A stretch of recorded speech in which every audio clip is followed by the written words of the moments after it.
Are you ready? Can Crush Us. It don't really get no better than this the podcast that you're looking for if you're really heavy into wrestling. Hosted by the Mark. Energy that's so amazing. Gotta keep it entertaining. Rep the Can Crusher Nation. Yeah, you know what's going down in the ring. Lights out when you hit a ding ding. Knock them out like boom bada bing. Hold it down, you can crown me the king. Got a shout out to the Miz and Duke the Dumpster. We choke slamming everybody. Power driving, hit them with a face buster. Yeah, this the show you need and it ain't no need for waiting. Mark, hold it down for the Can Crusher Nation. All about wrestling and keep it entertaining. Can Crushers Wrestling Podcast. Time to break them, let's go. Yeah, Can Crushers. Yeah, Can Crushers. Let's go. This is Nathaniel Cunningham. And not only is Can Crushers podcast the home of the Bad Fellas, but it is also the home of High Ground Pro Wrestling. Ladies and gentlemen, welcome back to another Can Crushers Wrestling podcast, the Spotlight Edition. And you're right, Nathaniel Cunningham. This is the home of the Bad Fellas and High Ground Pro Wrestling here on Can Crushers. I am the host, Mark the Mark Martinez. And that was Nathaniel Cunningham bringing us into the show. Guess what? His tag team partner, Donny Bambino, is coming on the show right now. Well, not right now, but today. So you excited to hear about from Donny? I am. I talked to Donny at High Ground Pro Wrestling. We became friends. We bonded a little bit. So there's a little bit of a story before we get into Donny's wrestling that we need to hear about.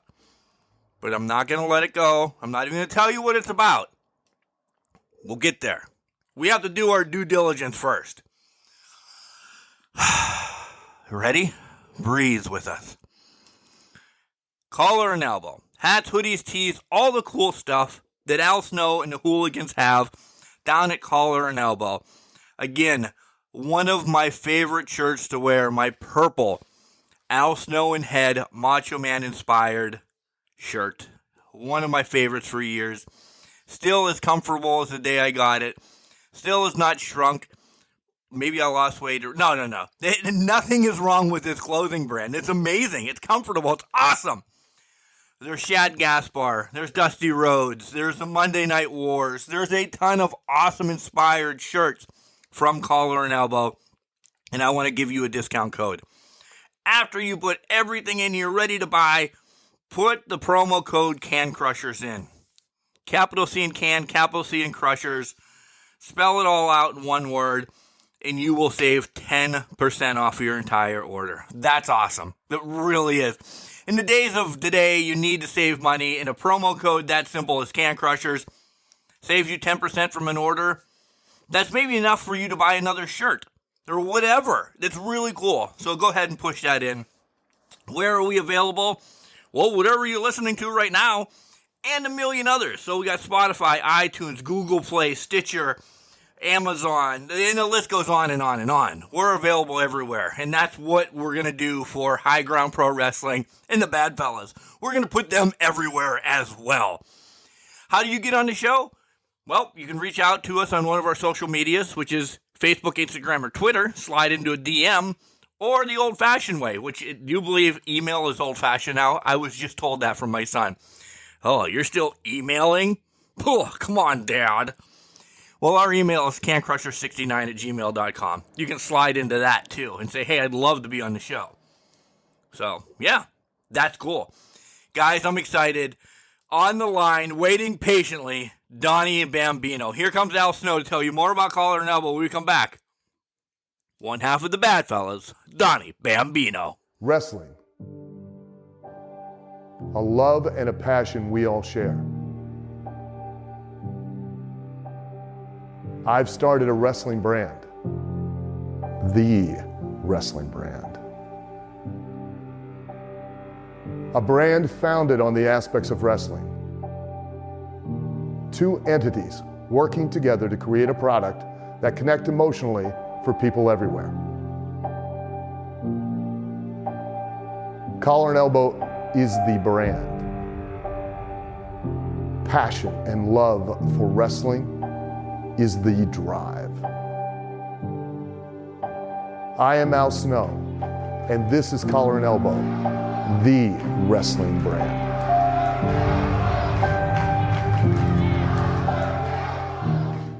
Hey everyone, this is Shelby Waters. You're listening to Can Crushers. Come hang out with us and let's have some fun. And welcome back to Can Crushers. Guys, you heard how excited I am to talk to my Bambino, your Bambino, everybody's Bambino, the other half of the Bad Fellows, Donny Bambino. Donny, how the hell are you doing tonight? I'm doing great. It's a pleasure of you having me. I appreciate it. I am stoked. Listen, I'm going to bring Fourth Wall down a lot real quick. High Ground Pro Wrestling, you know, I slid into that kind of little thing that I have going on there. You're one of the first I met, and, man, you're an amazing human being. Let me just say that. I appreciate that. I'm a bad guy, though. I'm a bad guy. Can't be. That's why I said I'm going to pull it down real quick, and then I'm going to put it back up, because you're a royal dickhead. Yeah, no, I came in, and as soon as I seen your face, I was like, oh, I got to go talk to him.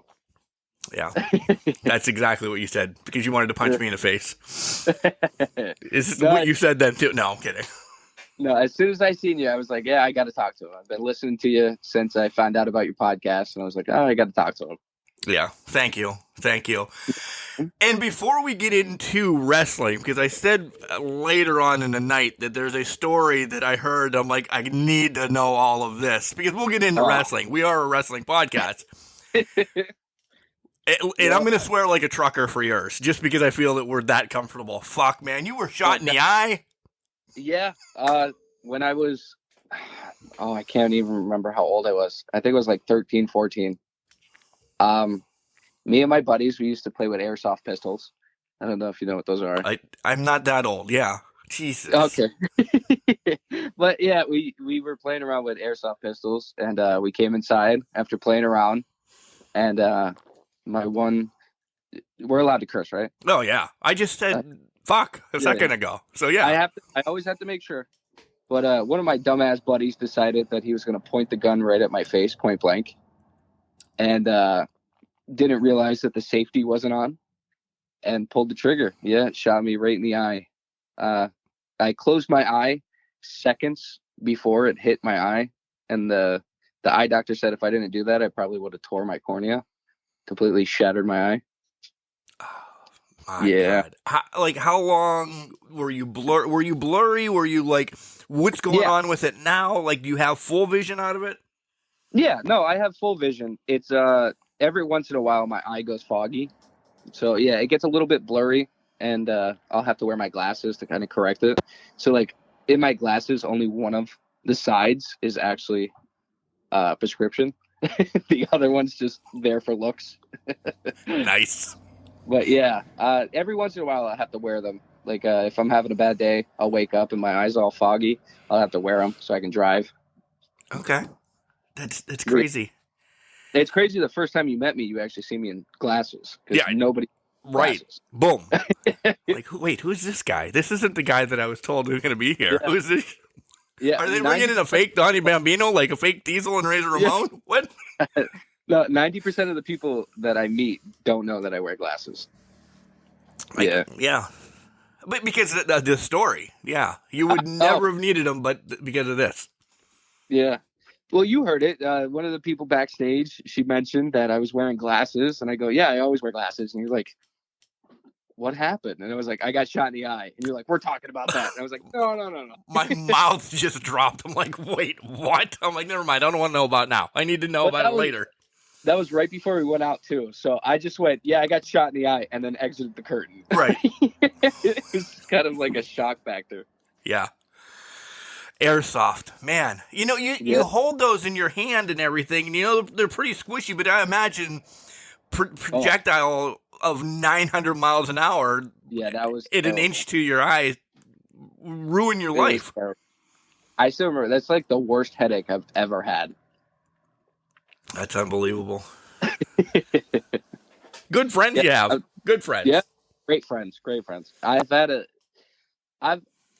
of a dirtbag kid. Like I grew up with, so like it wasn't anything different than what you would think we would get into.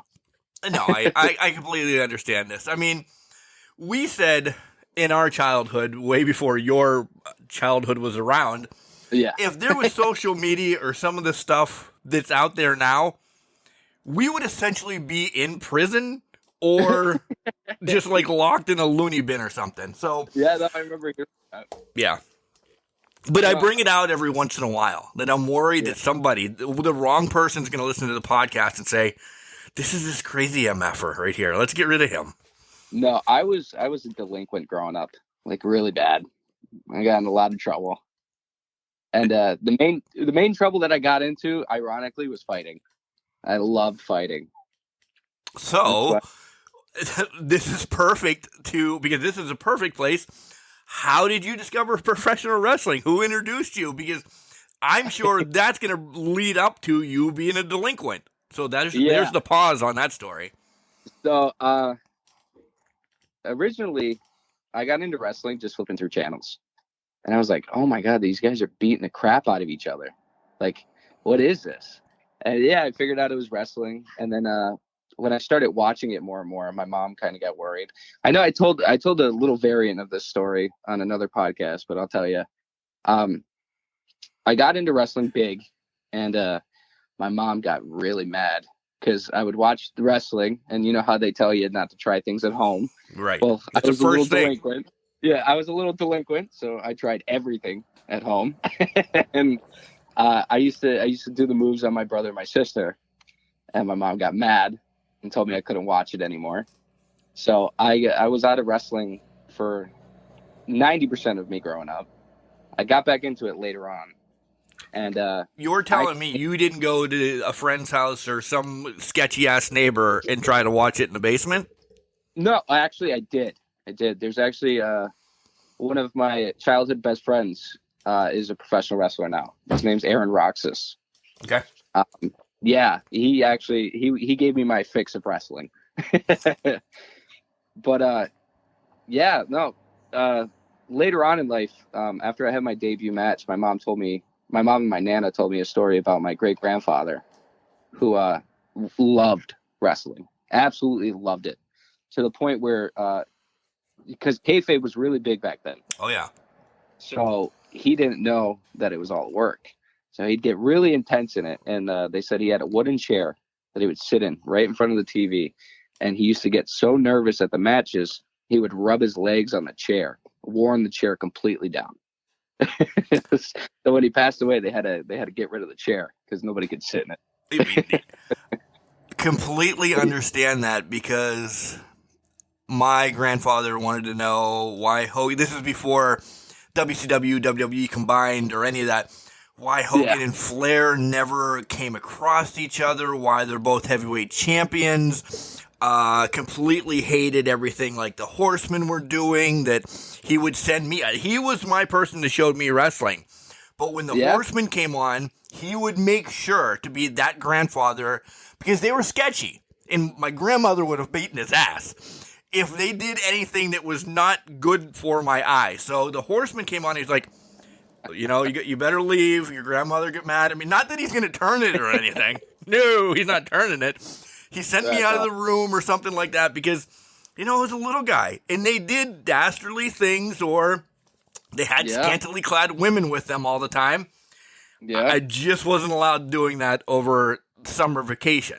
Of course, when I got home, I found it myself, and then my mother beat my ass. Yeah, I'm obsessed with the older age of wrestling.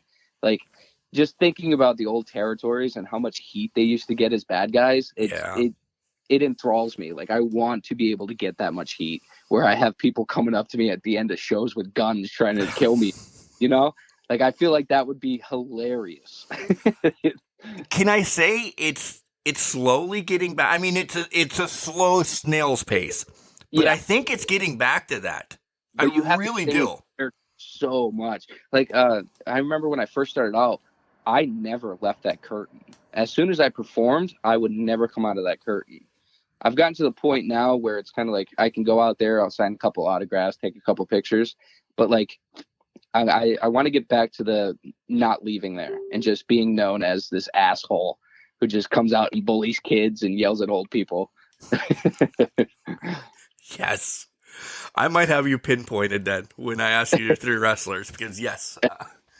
So let's talk about some of your favorites growing up, because I know, I'm going to give you a little hint. I know you've been a bad guy your entire life. You've loved the bad guys your entire life. I never want to hear that you liked Cena, because I don't think you did. No, I didn't. I did like Cena at one point, and that was in his 2003 run when he was the Doctor of Thugonomics. Okay, I'll give you that then. That's just because I was a rap kid. Like, I was obsessed with rap music, so I like that. But no, I don't know. Most of my favorite people are like, I kind of portray myself as them. So like Arn Anderson, I loved Bam Bam Bigelow. There's a lot of other guys, just they don't come to mind as quick as those 2 names. But like, you can see in some of my arsenal, it's just I do like Bray Wyatt's crossbody. I've always loved bigger guys because I've always been a bigger kid. Right. So it's more of the bigger guys.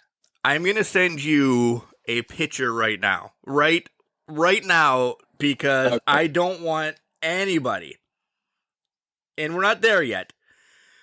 I don't want anybody to say, "Oh, Mark's lying about all of this," but you fucking just mentioned essentially everybody that I was gonna say because I pinpointed you. Yeah. But don't give them away. I got 3 on there. It's a mess if you can read handwriting. That's why I let you guys write your own shit. So those guys, childhood sports. What did you do? Tell me about this delinquency issue that you had growing up and the whole story, because I want to know what Mom said then when you said, "Hey, I'm going to wrestling," and like this is your story now. Okay. So, childhood, I was a piece of shit kid. I was a bastard. Got in trouble. I got kicked out of school a lot. Like, it was 90% of fighting. So I got into a lot of fights as a kid. The most of that came from a broken home kind of deal. So it was me taking out my frustrations on the world. I moved to Florida when I was in, I think, 9th grade. Yeah, because it was my freshman year of high school. I moved to Florida. And we moved into bumblefuck nowhere in Florida. I grew up as a city boy through and through. And when we went to Florida, we were in hillbilly hell. I'll tell you that. Wow. It was a big culture shock for me. But yeah, growing up in Florida, it completely changed me as a person. Because the first day I moved to Florida, I got on the school bus. Never taken a school bus before. I'm used to walking to school. Uphill both ways in 10 feet of snow. Yeah, I hear you, Grandpa. So I had to take a school bus. And I remember the first day on the school bus, I'm dressed in how I normally dress, or how I used to dress. Baggy jeans. I had the nice T-shirt with all my jewelry on. So I look like a douchebag. I get on this bus. And I hear one of the kids in the back of the bus call out, "Look at that damn Yankee." And I was like, what the fuck did he just say? Oh, it's on then, right? Like, what did he say? And as I'm walking back towards him, I get tripped. And I got pissed off. So I was just like, I'm just going to sit down. I'm going to relax. And so the majority of the bus ride, they're yelling out shit. And I remember the one kid, he said something slick, and I remember screaming that because he was wearing a turtleneck, and I thought that was so fucking dumb. I was like, that turtleneck doesn't cover up that red neck. And he got up, he moved towards me. I got up, and I remember he hit me once, and I kind of stumbled back, and I was like, holy fuck. I was like, these kids punch harder than what I'm used to. And come to find out, most of them are all corn-fed country boys who work on farms for fun. Right. So they're used to beating up bulls and not people. So I knew at that moment, I was like, all right, fighting's off the table for me. So he hit you once and you fell? Boom? He hit me once. I didn't fall. I stumbled down and I just kind of went, all right. You tucked your tail. You tucked your tail, though. I did. I tucked my tail. I was like, that's the first time I've ever done that. I was like, all right, you got that. Cool. Whatever. After that moment, complete change of personality. I met my best friend. His name. No, I'm not going to give his name. But I met my best friend at that time because we were bus partners. I would just sit with him on the bus, and he kind of mellowed me out more. So then I became this funny, goofy kid instead of this hard ass want to knock out everybody. Because I knew I couldn't fight when I was in Florida. I was like, I can't fight people here. That's But crazy. Like, yeah. just that much, and I wouldn't know this. Like, I'm a Pennsylvania boy through and through. Yeah. Just to know that I might be, I'm not tough. I'm Yeah. not challenging anybody. But, I can beat some ass in PA, but when I go to Florida, I'm done. They are born different. Okay. Well, bumblefuck Florida is definitely to happen in place. But yeah, I had that encounter, and it completely changed me because I was like, I can't be getting in trouble here. You know what I mean? It was also one of those things where it was like, I didn't want to make my mom look bad. Right. It was it was trying to restart life for mom and be the good kid. Yeah. Because we left Pennsylvania, and I was known as the kid that just wanted to fight everybody. So like everybody wanted to fight me. And I was like, I can't do that here. So then, I just became the goofy kid. I got into sports. So I played football my freshman year. Football was not for me. It wasn't that I was bad at it. It was just I was bad at reading plays. Or the hitting probably meant, it's time to fight again. Yeah, I was terrible at plays. The coach would tell me, what was it? It was like, if the word has an L in it, you're going to the left. If the word has an R in it, you're going to the right. And I have dyslexia. So, of course you do. Of course. So I'm not even kidding. It was terrible. So I would go the wrong side. So then he goes, all right, we're going to make you center. And playing center, I was I think I was 250 at the time. Yeah, I weighed 250 in high school. Okay. You're a big boy. Yeah, I was a big boy. That's why I've always liked bigger wrestlers. But I played center. Didn't like it because everybody was bigger than me. I mean, I was a big boy, but I tell you what. Again, they're bigger down there. That's a Down football south, freaking state. Down south, they take football mega serious. Yeah, there's football, God, and then family. That's it. Yeah. So after my freshman year, I was like, I'm not doing football no more. I was like, I'm a wrestler. Okay. I did a little bit of wrestling in middle school. So I was like, I'm a wrestler. I'll be a wrestler. And so, I wrestled. The only bad thing is I never kept a C average in most of my classes. So I never get to actually wrestle, but I would show up to different practices and wrestle around with the guys. And during that time I was wrestling, a lot of my buddies got into powerlifting because we had a powerlifting team. And when you're on the football team, it's mandatory you have to be a powerlifter. Okay. So I was like, well, they kind of got a taste of it my freshman year. And I was like, you know what? I really want to go in on powerlifting and wrestling. Let's stick to those. And I stuck to those for a little while. I think my senior year, I took up a chorus class. So we had chorus, but our chorus concerts, you would have to do dancing. So I learned how to do dancing from school and shit.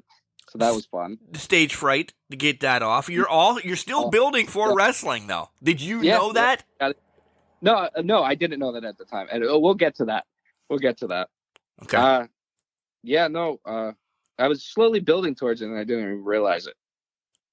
A lot of things happened in Florida. I wound up my freshman year dropping out of high school.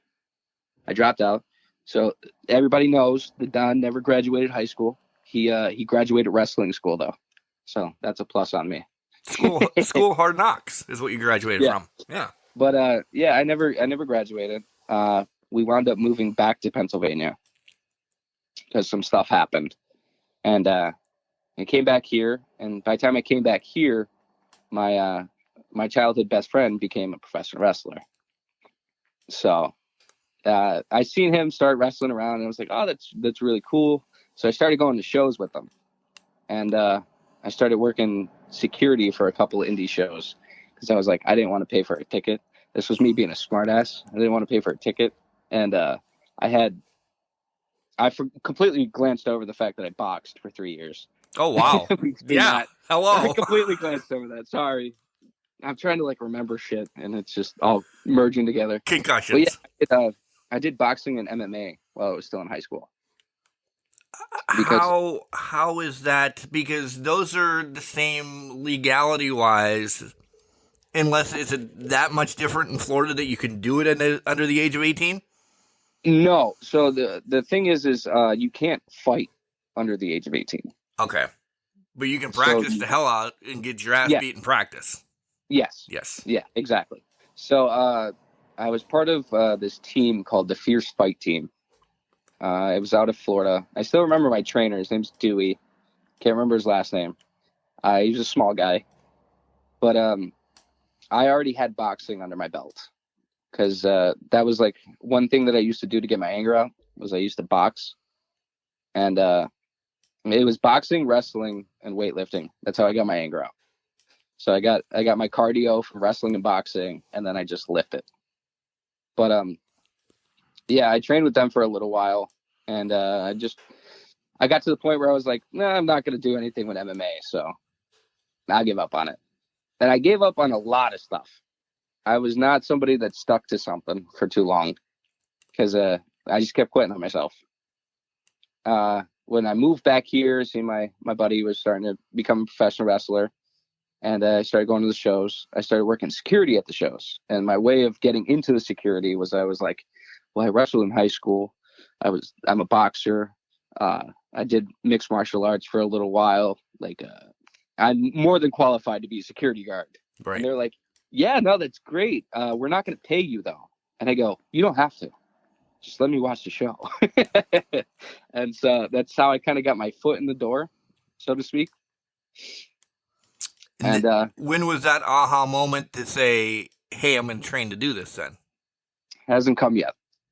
Still has not come yet. Okay. So, yeah, I did security for a little while, and then I met my future trainer, Justin Glory. He was the original owner, or not original, but he was the owner of Backbreakers Training Center. Right. So, for those who don't know, High Ground Pro Wrestling is actually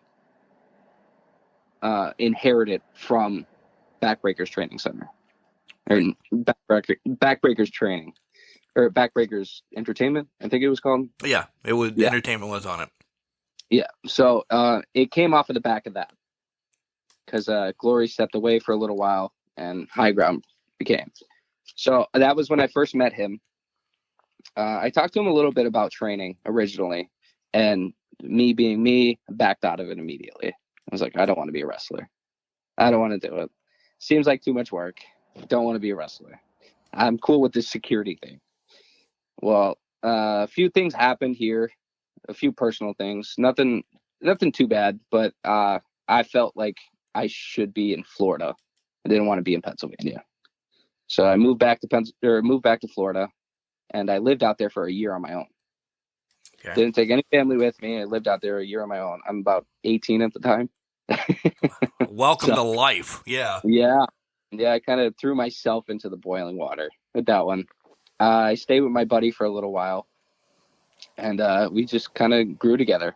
It was like I slowly became a man being like that. You know what I mean? I kind of learned you got to work for what you want. Yeah. I get it. Your life is like mine, just fast forwarded. Yeah, I'm getting it. Yeah. So it was good for me because then I learned how to keep my composure. I learned you need to tough it out if you're going to do something, and you need to fully commit to what you're doing if you're going to do it. But I wound up coming back. I came back for actually a funeral. My mom's boyfriend at the time passed away, and I came back to help out with the funeral. That was like my high moment where I was like, I'm doing good. Something bad happens, and I took it like a champ. You know what I mean? Right. At that time, I actually met my fiance. I met my fiance when I came back. Didn't know she was going to become my fiance, but we started talking. I went back to Florida, and so we were talking the entire time out in Florida. Long distance. Yeah. So I found out that she was actually best friends with my sister. So Small world. She was around. Yeah. So she was around my sister, my mom, and she was around the house a lot. So she kind of fed me information that I knew I wouldn't get from my mom. You know what I mean? Yep. I mean, your she mom was your won't tell mole. you. She was your Yeah. mole. Let's just. Yeah. Hey, fiance. By the way, you're listening. I'm sorry. I'm not calling you a mole, but you were. So yeah. Yeah. But she gave me information that I knew my mom wouldn't give me. You know what I mean? Because your mom's not going to tell you when she's doing bad. Right. Yeah. And I found out that my mom was starting to kind of sink into a hole a little bit. And I made the decision. I was like, go back home. I'm going to put this new hard on found, energy into just working and helping my mom. So I came back and it worked out perfect because I came back to a new girlfriend and a better job. I was making more money and I was able to pay for everything, So I was kind of on this high. And then I don't know what happened. I think it was one of the shows. I seen one of the shows pop up on my feed and I went, maybe I should become a wrestler. Maybe I should. And I completely did not want to be a wrestler. But when I seen it pop up on my feed, I was like, maybe I want to do something like that. And Justin Glory had the patience of a saint because I fluctuated so much on the fact of wanting to be a wrestler and not wanting to be a wrestler. Like, it was crazy. But finally, I pulled the trigger on it. I was like, you know what? I'm going to be a wrestler. And so I went through my training. I trained for about, I trained for about 3 years. Yeah. Prior to first match? Yeah. Prior to first match. Holy moly, that might be the most I've had anybody stay on the show. Because COVID happened. Oh. When I started training. All right, touche. So, but that didn't stop me from training. Right. No, I understand it. Yeah. So I started training. We were training for I think almost a year before COVID hit. We were already in the intermediates of the training. So we were kind of like almost there, but not there. You know what I mean? Yeah. So me and the dude actually started training together. Which, by the way, note, he will be on the show here in a couple weeks. He's a riot. When me and the dude first started out, knew nothing about him. Absolutely nothing about him. He would not talk. Really? Would not talk. Okay. The only thing we said was hi and bye. Nothing. Okay. We said hi, beat the shit out of each other. Bye. I'll see you next week. That's it. That's a great training partner. Yeah. Slowly, me and him started getting closer. That's when I met my best friend Cunningham. I met him and me, him, the dude, Ricky Price, and MJ Stacks was our little group. Then Damon came along. Damon came back because I know Damon started with Ricky Price and MJ Stacks, and he took a little back when me and the dude started training again. Yeah, that was our tight little group of guys, and we all just kind of made each other grow more. We broke each other out of our shells, and we just started having fun at practice, where we would just practice the little things. And one day the dude just kind of came out of nowhere. We started calling him Frat Jesus. Clearly should have stuck with that moniker. We started calling him Frat Jesus, and he would do the dude gimmick, which you guys know now. And he started doing this dude gimmick, and we were like, that is perfect. You need to do that. You need to do that. I'm going to mess up one of these times in the ring and call him Frat Jesus. He's gonna look at me when he comes out like, what? How do you know that? Oh, I love working him. He's one of the easiest guys to work because his character is so over. Oh yeah. Oh, as soon as you hear Van Halen's jump, and he's just want to go over the moon, yeah. over the moon. But he was my debut match. So when we came back from COVID, we had a couple more practices before we could actually officially debut. I know once we came back, Ricky Price and MJ Stacks graduated and they debuted. Ours wasn't too far behind that, you know. And at that time, our trainers kind of switched because Glory kind of wanted to step away and only do the shows for a little while. And he was kind of fluctuating in between classes and working the shows. So you can kind of see he had a lot on his plate. Right. And the piecing out was coming real soon. Yeah, you can kind of see that he needed time, right. You know. And so it's not a bad thing. It's everybody needs a break. Yeah. It's not, and I thank him for everything. But that's when we met Jack Malston. And I'll tell you what, I thought Glory's training was terrible with the physicality of the training. Oh, Jack Malston beat the crap out of us. I can see that. I really can see that. He made us work, and he made sure you wanted to be a wrestler. You know, he had the old school mentality of I'm gonna work you until you can't work no more. And I thank him every day for that, because if it wasn't for that, I probably would have gave up. I probably would have quit it like I quit everything else. Well, that was, and I hate to bring this up, but I'm glad you brought it up like that. Was there times with Glory or even Jack that you're like, and I'm not knocking you, because trust me, no, I'm knocking wood, because Mark does the same thing a lot too. No. Was there ever a time you're like, yeah, this was fun for the 3.5 years or whatever, I'm piecing out now? There was many of times I have left that building going, I'm not fucking coming back. I'm not. So what keeps you coming back? Because you fucking love it. I thoroughly enjoyed it. I really did.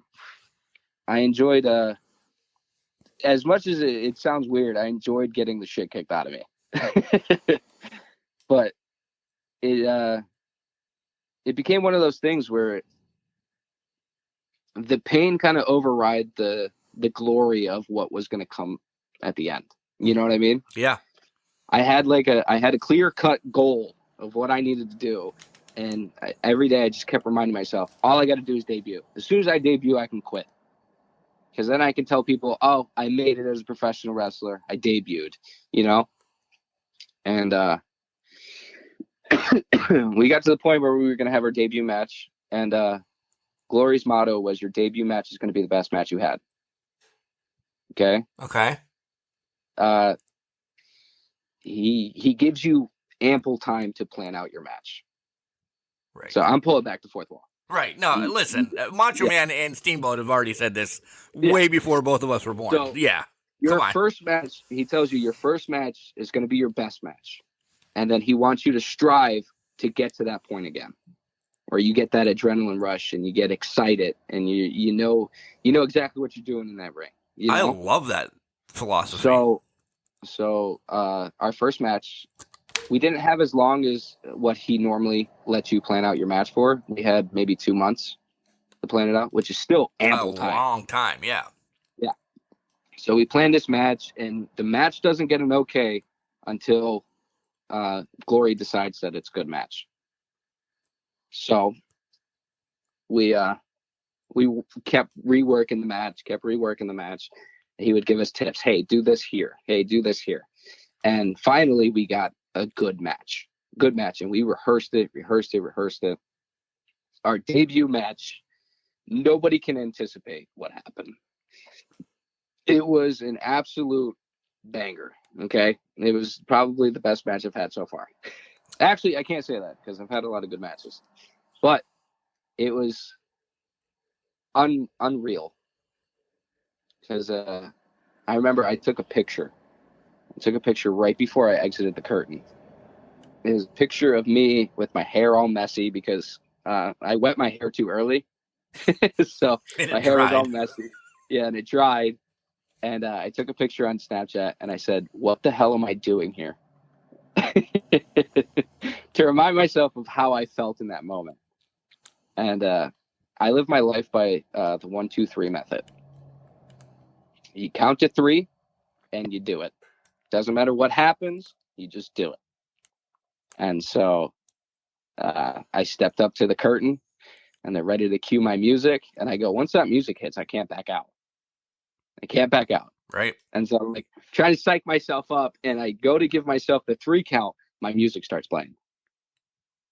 And I went, oh, fuck, can't back out now. And I just walked out. Nice. And I'll tell you what, the adrenaline from that was absolutely amazing. Absolutely amazing. There is no feeling in the world like that. It doesn't matter you're a good guy, bad guy. It does not matter. The amount of energy you get when you walk through those curtains is unlike anything else in this world. That's no lie. Telling you And right now, I agree 100%. That's no it lie. is. And you can't even ask me how the match went because I can't tell you. I had to watch it back. Everything was a blur. I knew what I had to do. My body just kind of went into go mode. Yeah. I'm not saying this to piggyback you, but I had my wife there so she could tell me what happened at the last show. Yeah. I don't know, because that adrenaline hit. This was my first time out in years. You know, I've done a couple, but I was on the back burner. I'm not going to go back out. I'm just going to podcast them. And then, you know, everybody heard the path of how this all happened. When I went out, and then we did everything, and then I had no idea what I was doing, how I was doing. I asked for feedback from several people. Yeah. And they're like, here's your contract. And I'm like, what are you talking about? And they're like, yeah, we fucking love you. It's so hard to explain to people, but something else takes over. Yeah. Like, it's not you. It's not you. It's somebody else in the driver's seat, but they know what the fuck they're doing. Yeah. And the wife was like, you were smiling for the first time in 18 years. What the hell?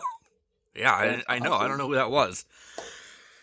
But yeah, as soon as I debuted, it was an aha moment. It was like, I need to do this for the rest of my life. I don't care how I do it, but I'm going to do it for the rest of my life. I'm glad you said that, because peeking and watching some of your stuff.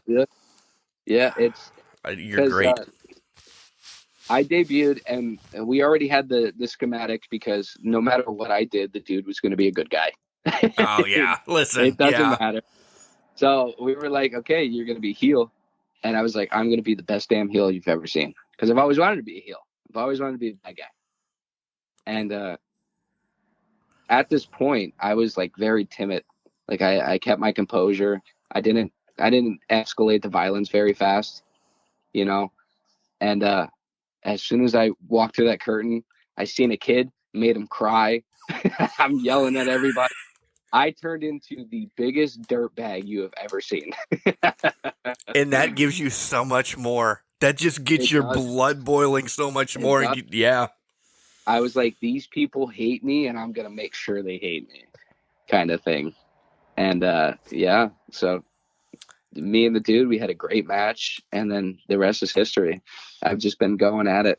And I still have the same mentality of when I walk through that curtain, I want to be the most hated person in this locker room. I want you no matter what I do now to be as well. Listen, this is what Can Crusher Spotlight is about, folks. You get to know about the growing up of Donny and how Donny Bambino became and everything. But listen, this is all in the past, what we're hearing about. You're coming out to high ground and he spits on you. Pfft, that's on you. You've pissed him off. Or if he punches me in the face, that's on me. So this isn't the Donny you're going to see come May or anything. No. As soon as I walk through that curtain, I'm not. You attacked a elderly woman with a cane. I did. I did. I yelled at her. Yeah. I threw my hand up like I was going to hit her. Yeah. She was going to hit you with the cane, though, too. But Yeah. All right. I love stuff like that. I love it. As soon as the crowd starts feeding into it, it gives me more energy to kind of just keep messing with them. Yeah. All right, so I sent you a picture because I want to know who Donny is. And listen, it's Donny Bambino. Everybody can. It's it's Danny DeVito. It's The Godfather. Yeah. It's all of that rolled into one. Yes, but when I watch matches, this is who I see. And you got the pictures. You already know that I'm not lying. Yeah. I wrote I down appreciate those. Razor I Ramon, appreciate those. Arn Yes. Anderson, and Tommy Dreamer. Now, I've never gotten Tommy Dreamer before. Because I don't picture you as, you might think of yourself as a fat bastard back in high school. Yeah. I don't see you as Bam Bam or anything. I mean, you are a bigger guy. No. Don't get me wrong. I'm a big guy. I'm not that big. But you're Tommy size. That's why I thought Tommy. Yeah. No, I actually met Tommy Dreamer before. Tommy's an amazing human being. He Fourth wall down again. Super nice. He's an amazing human being. Like, I would let Super nice. my son be in the ring with him. Yeah. And he'd take Super care of nice him. guy. So, yeah. Super nice guy. Yeah, I met him and Arn Anderson at the same show. Nice. Yeah, and that was like a starstruck. I don't get starstruck. I really don't. I'm aptly named Mark. Listen, when I first walked in, and I'm like, oh my God, there's that. I'm like, oh fuck, you work here now. Stop being an idiot. Yeah, I try so hard not to get starstruck. You know I can understand with me though. I can understand. Right. You were starstruck when you met me. I'll tell you what, the first time I fully got, I'm just going to let it go. We're just going to glance over that. Okay. But the first time I really got starstruck was at that show. It was, I think it was called Contest of Champions or something. It was a big convention in New York. And they had a lot of big names coming in. Okay. And I'm an Italian kid. Okay. I grew up old school Italian. Like, my mom's old school Italian. So. I am too. Yeah. Did you, this is one of my favorite things that my grandmother made, and people still don't understand it. Do you have spaghetti with tuna fish? No, I don't. Really? No, I don't. I don't eat tuna fish. All right. See, we're the fish Italians. Like, we have freaking everything fish. All right, sorry, go ahead. Yeah. No, so I'm an Italian kid. I grew up old school Italian. Like, my grandfather's favorite hero was Bruno Sammartino. Like, he had a picture of him on his wall. Yep. You know what I mean? I do. Yes. Yeah. So I grew up around that, and my favorite wrestlers, like truly favorite wrestlers growing up, were the Mamalukes and FBI. It was Big Vito. I loved Big Vito. Big Vito is probably one of my all-time favorites. And I loved Nunzio because they were assholes, but they didn't care. Yeah. I was upset. But at that show, I got to actually meet Nunzio. And I had this moment of like, I'm a little kid right now. Like, I don't, you can ask Cunningham, like, I don't get starstruck, but as soon as I see Nunzio, like, I started shaking. I started shaking and I was so nervous to talk to him. And I'm sure he doesn't get that from a lot of people because it's Nunzio, right? Yeah. Cunningham was like, no, go talk to him. Like, if you want to talk to him, talk to him. And I'm very calm at talking to people in person. Like, I'm very calm at talking to people. I walked up to him and I stumbled over every single word that was going to come out of my mouth.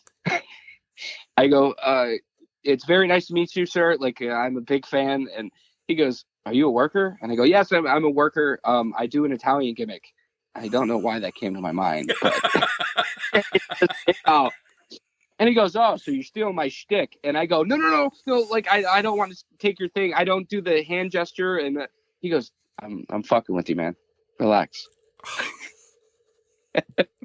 And I go, I just look like an asshole in front of this guy.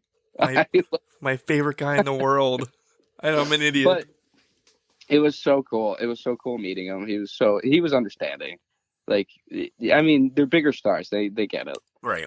And that same day we go outside to take a smoke because I needed it to calm my nerves. And as we're sitting outside, Arn Anderson pulls up in a fucking Cadillac, and he comes out. He's got a chauffeur, and they're grabbing his bags. And I immediately got up and grabbed the door. I was like, he's not allowed to open the door on his own. Right. I need to open the door for him. You know, that's royalty right there. And so I opened the door for him, shook his hand. He thanked me. And then I met Tommy Dreamer. I wasn't by the door when he came in, so I wasn't able to hold the door for him. But yeah, I met Tommy Dreamer. He's the nicest guy. You know, I walked up, introduced myself.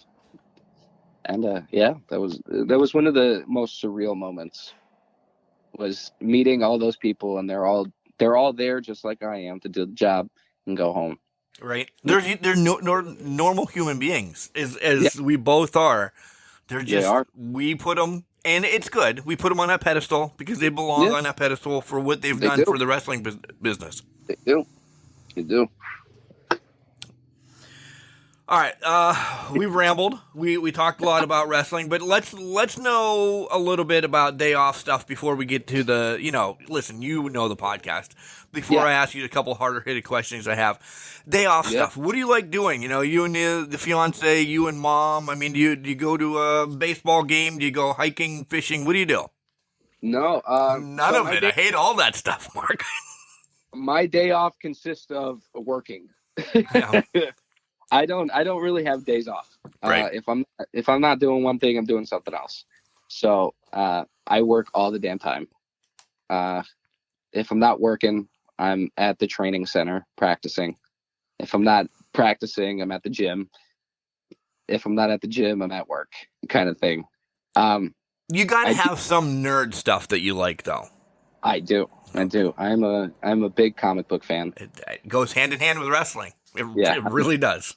I'm a big comic fan. I play a lot of video games. I haven't played a lot of video games recently because I've been busy. But yeah, big gaming fan. I just like watching YouTube. That's really it. I don't do a lot. I'm kind of a boring person. I said we're very similar. We really are. How far back do you go for your wrestling knowledge? I know you said earlier that you like some of the territory stuff. One, what territory do you like? And then, do you have time to watch WWE and AEW and WrestleMania is coming up this weekend? Yeah. Are you gonna make time to at least watch some of that? No, not at all. Go fuck yourself, no. WrestleMania. I'm busy. So I don't watch the recent product. Okay. I haven't watched WWE in, let's say about 6 years. Wow. Okay. Yeah. I was really big into the indie scene for a little while. I watched a lot of that. And then I stopped watching WWE. I recently got back into it when I started training. I started watching old videos on Peacock. But I'd watch a lot of territory stuff because my in-ring work, Jack Molson taught us.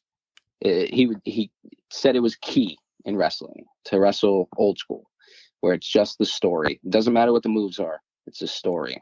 Agree 100%. He didn't want us to turn into spot monkey. Yep. And I completely get that. So most of our stuff will get thrown into matches, and the first thing we come up with is what's the story? What are we telling? And then everything else comes next. Right. So we actually had that at a recent show that we did. New Beginnings? Is that what you're trying to talk about? No. For High Ground? Oh, a different one. Okay. A different show. Okay. But it was for 3WA. And okay. Most of the time at shows, the card changes a lot because you have a lot of what if scenarios where if somebody doesn't show up, mm-hmm. Somebody can't make it, so you kind of get tossed around a little bit until you need to know, you know what I mean? Yeah. So you kind of plan out 4 different matches and you prepare for one, In the last 15 minutes. Right. Yeah. I love it though, because it forces you to kind of think on your feet. It really does. And so I've gotten into being able to call it in the ring. But we we had to go through 3 different matches because every time we set up a match, somebody couldn't make it. So we wound up going through 3 different matches, and what was it? I think it was Damon and the dude. They got put into a triple threat, and I loved it because we were talking about it, and the first thing they came up with is the story. I was like, yes, the story. It needs to make sense. Right?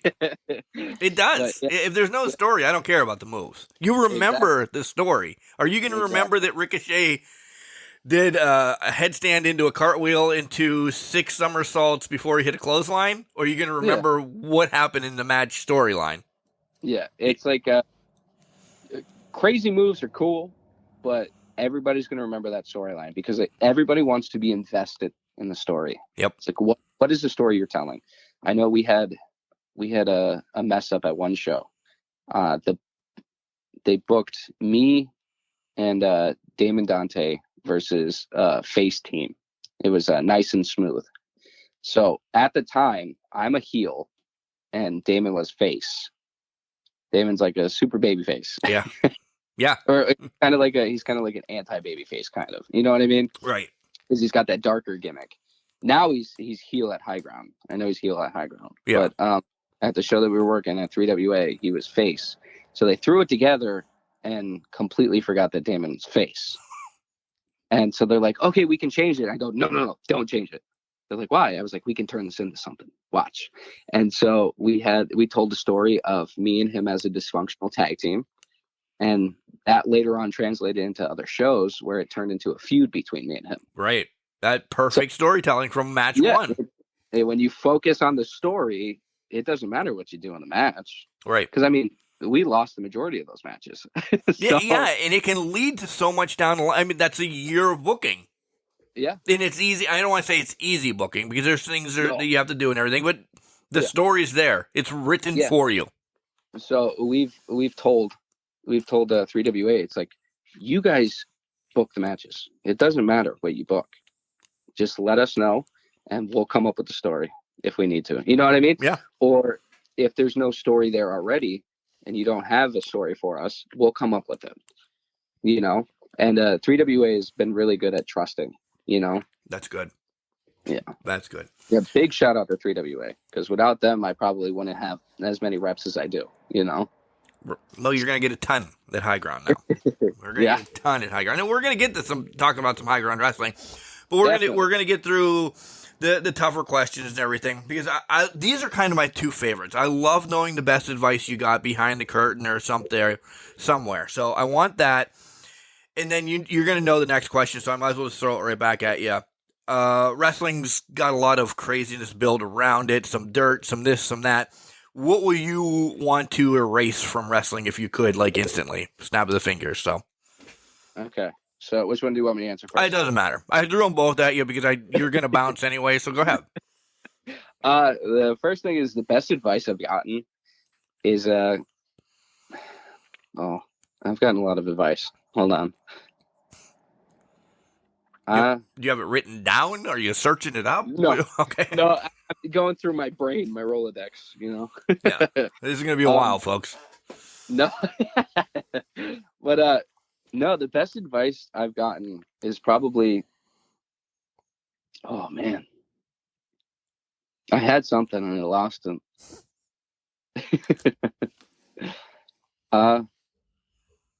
The best advice I got is just have fun. Have fun. Like as much as wrestling is, just have fun with it. Because if you're not having fun, then why are you doing it? I like that. And it's very simple because of that. Because if you're having fun, the stories come easy. If you're having fun, I'm not saying easy like as in no pain or anything, but the matches come easy. There's just a certain flow as you talked about. And then that crossing the curtain is fun. And you know what's on the other side of that curtain.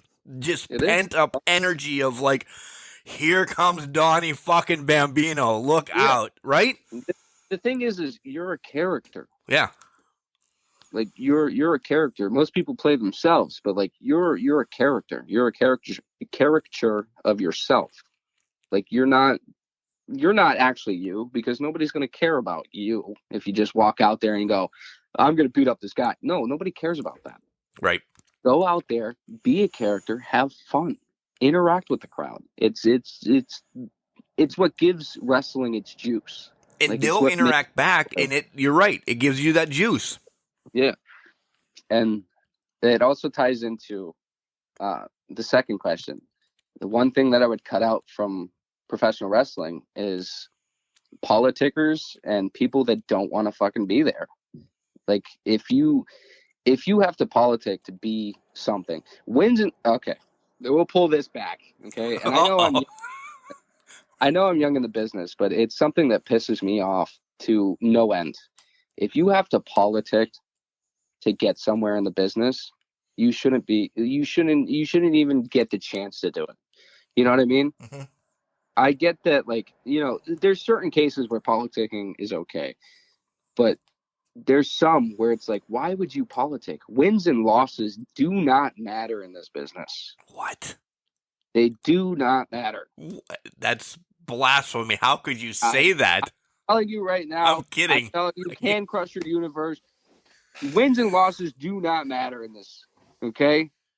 Because I can come out there and I can piss all of you off and I can have you up in arms and ready to kill me, and I lose the match and you're still going to be up in arms and ready to kill me, okay? It doesn't matter. Right. But it's, again, listen, let me, before Donnie continues, it's a story.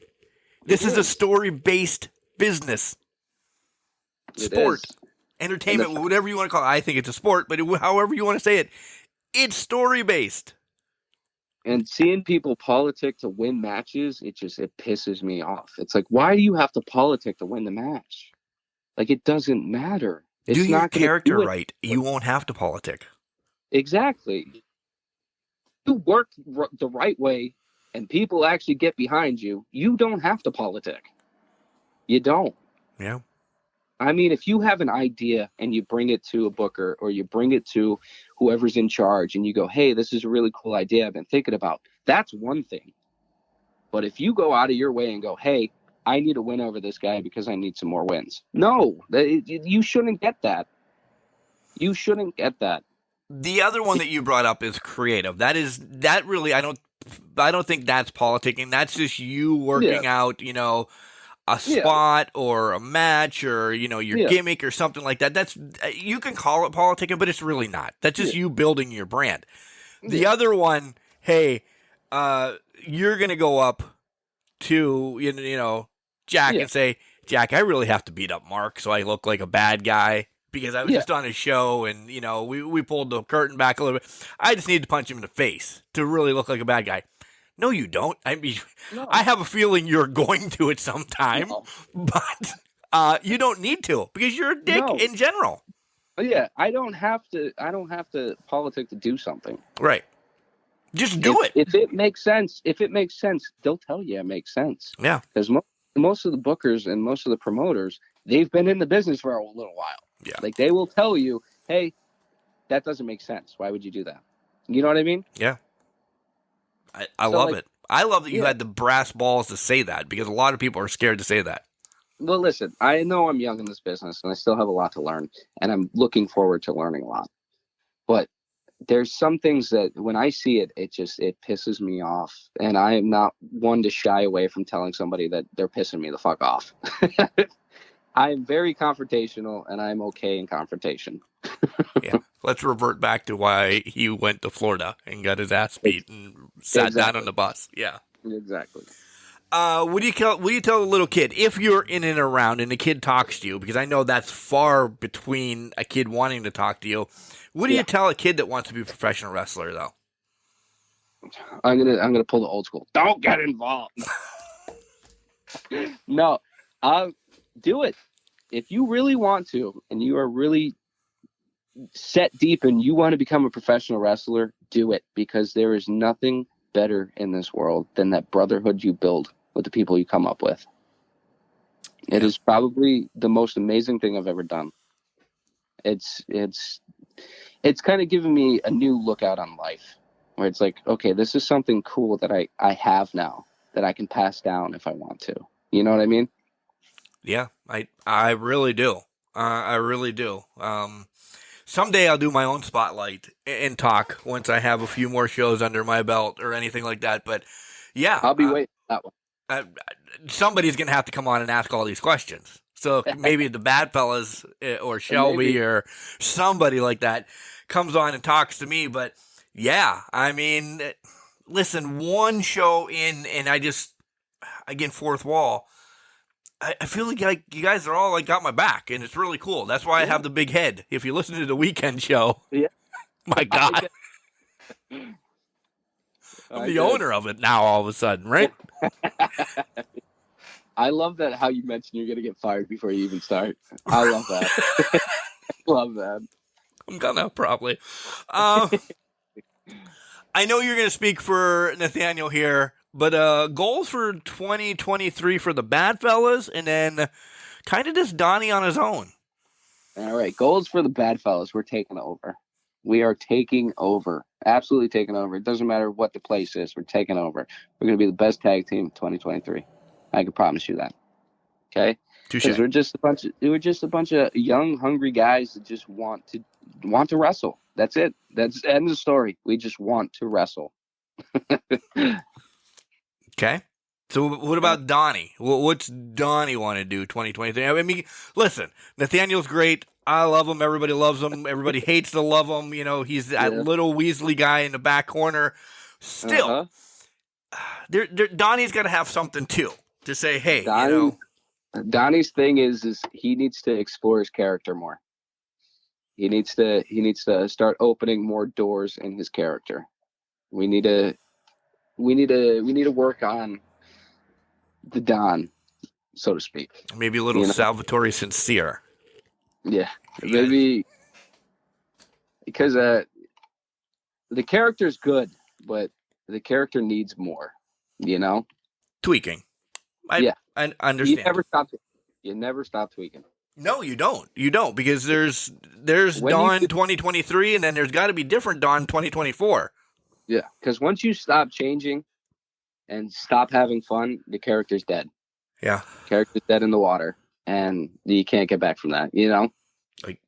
I completely agree. Completely agree with that. And you see the best continuing to change. Listen, we both brought up John Cena at the beginning of the show, saying how we knew that you weren't a favorite. Yeah. But what he's done in the 30 years of professional wrestling, there's no doubt in what he's done. He's the master of the changing of a character. Yeah, he stayed. Well, the master of changing the Undertaker. The Undertaker. Yeah. As soon as I bit my tongue, as soon as I said that, you're right. Yeah. But for the podcast, Cena we brought up, Undertaker we did not. Yeah. It's just it's being able to open more doors within your character. Yeah. Giving them more of a background, more layers. It's like the Shrek movie said, the wrestlers have layers. That's a quote. You can quote that. Yeah. That came from Shrek. It did. They have layers. I don't know. There's so much. We could go out of anything, buddy. We're going to. I want to get your merch and your socials out of the way, because I do want to start building up what's coming in May. We're going to have more wrestling coming in May. You have a team that, again, listen, you guys are the bad guys, and apparently I'm going to be a bad announcer. I'm going to get fired quick. I think the T.O.P. is just in your way. You just need to get rid of them. T.O.P.'s got nothing on the Bad Fellas. I can tell you that. Right. I proved it. And I shouldn't say that, because I'm supposed to be a biased announcer / commentator. The T.O.P. is just the roadblock. Okay. And I proved it with the Don's plan.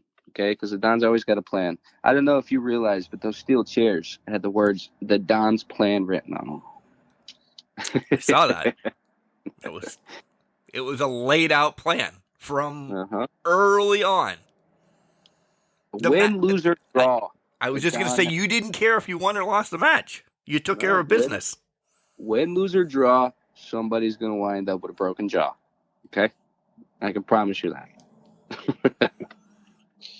There you go. Dream match for the Bad Fellas. Who would it be? Dream match for the Bad Fellas. I mean, let's go old school, way back. I want to know that. I want to know stipulation. I want to know where. Okay, so this is anytime. It's a dream match. They could be past, but we're just going to reincarnate them. This is going to be a triple threat tag team match. Okay? Mm-hmm. Triple threat tag team match. The Bad Fellas versus the Freebirds versus the Four Horsemen. See, now it's got to be Michael Hayes and Terry Gordy. Nothing against Buddy Roberts. For me, it has to be Hayes and Gordy, my two favorites. Yep. And if it's not Arn and Telly, because they're the tag team of the Horsemen. Don't get me wrong. Yeah. Do I be selfish and put Flair in there? What? I think I might be selfish and put Flair and Arn. Really? Just because I want to be able to tell people that I wrestled Flair. Touche. Touche, I guess. But no, originally, yeah. Okay. What is, since you're very focused on tag team right now, what is your Mount Rushmore for tag teams? I don't ask this a lot because this is something that can bounce all over the place. I want you to go first, and I'll throw you mine. Okay. Mount Rushmore. Instead of Mount Rushmore, I'll just give top 3. Okay. Okay. So we got the Freebirds because I've always loved the Freebirds. Terry Gordy was a big inspiration. Okay. Let's see. Yeah, Freebirds. We're gonna go the Dudley Boys because I've always loved the Dudley Boys, and I think. Let's see. Let's go with the last one.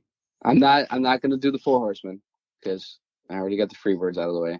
We gotta do something more recent. Do we? I don't think we do. Yeah. Go ahead. It's your 3. I'm sorry. I'm naming from like generations, so we already have a time jump. FBI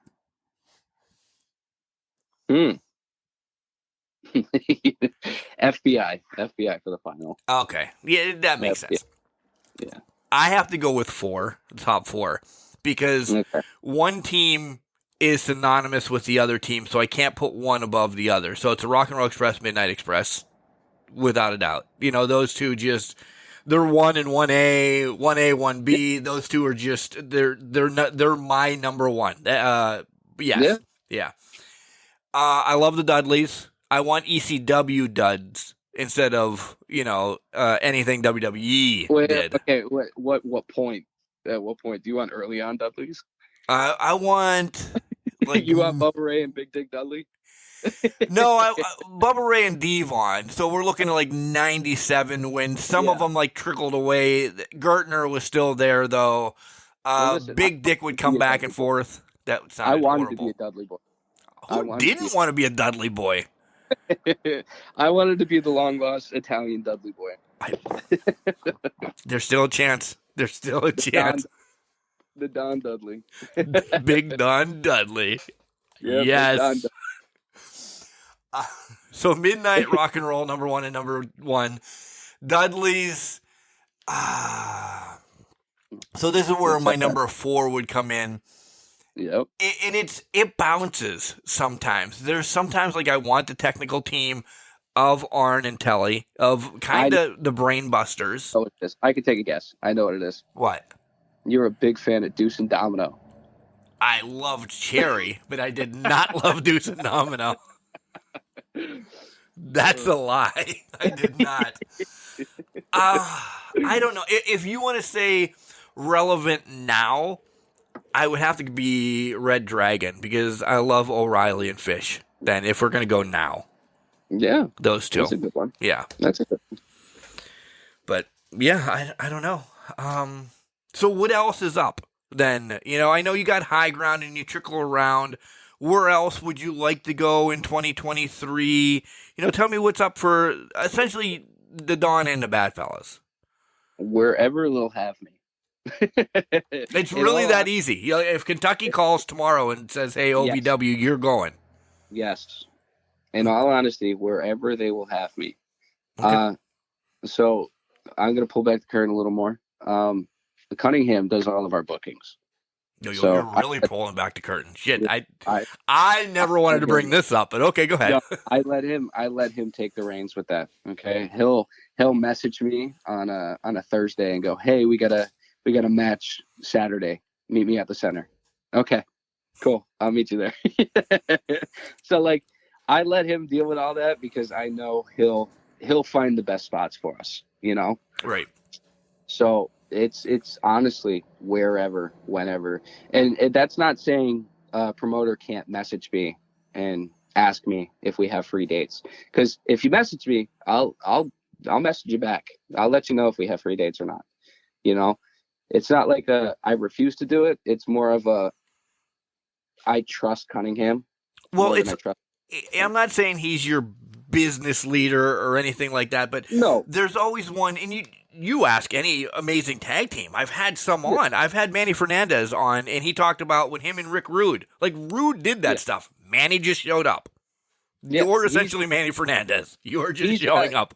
He's got a nice head on his shoulders, So he's a good-looking guy. Is that what you meant? Yeah, he's a good-looking guy. No. But he knows what he's getting himself into. You know what I mean? Right. And he kind of took it upon himself to start getting us bookings. And so it's one of those things where it's like, I'll let you. I trust you. Okay. Big Don Dudley. Oh, man. Things that are going to leak out at the next show. Do I show up with a stutter? Yeah. Yeah. Do you have... Hey, mom and girlfriend that you're listening to this, by the way, when it comes out, start buying Don some tie-dye stuff and overalls. Then I'm stealing the dude's gimmick. Well, no, the Dudleys wore it. Yeah, they also wore camo. They did. Camo. Not a camo guy. You won't see me coming. Look at the camo on. All right, we're rambling. What else do we want? What did I forget to talk about? What do you want to bring up? I mean, listen, you're going to be back on. You're going to be interviewing me in some time. So, yeah. Definitely. Socials. I'm Donny Bambino on everything. And merch. What if somebody wants merch from you? Merch. I don't have merch yet. The only thing I have right now is stickers. Merch is on the way, though. Do you really have stickers? Are we allowed talking about that? We're not talking about that. We're not talking about the one sticker I cannot sell. Okay. I do have other stickers that I can sell. Stickers. T-shirts are coming soon. I know we're working on that. But it's one of those things where it's like we haven't really set out on making merch because again, we're bad guys. Nobody really wants bad guy stuff. But it's getting to the point where it's like people are asking us for them. So it's like, okay, maybe now we kind of start making merch just so we have it if somebody asks, Right. It's also extra money in your pockets. It's stuff like that. It's cool things to have. So, but it's Donny Bambino on everything, Facebook. I'm on Instagram. I don't do Twitter because Twitter is a cesspool. I'm not. Really is. It really is. Facebook, Instagram. I am on TikTok. What else do I have? Hold on, let's see. This is one thing that I'm gonna, as we continue to grow this and everything, there will be TikToks out there, and I'm gonna throw this already for May's event. Somebody is going to be doing a TikTok with me.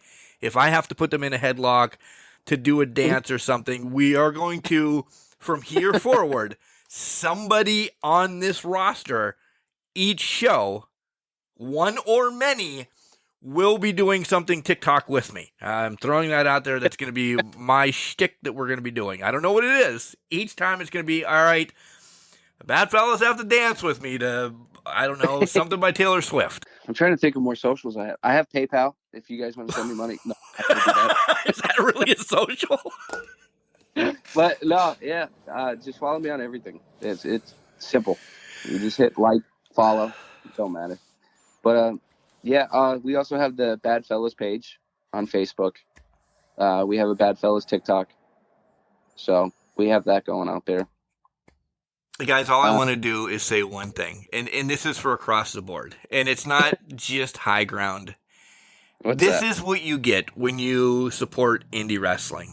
You get the true stories, you get the fun times, you get the love, you get to meet wrestlers, not just because they're on Can Crushers or anything.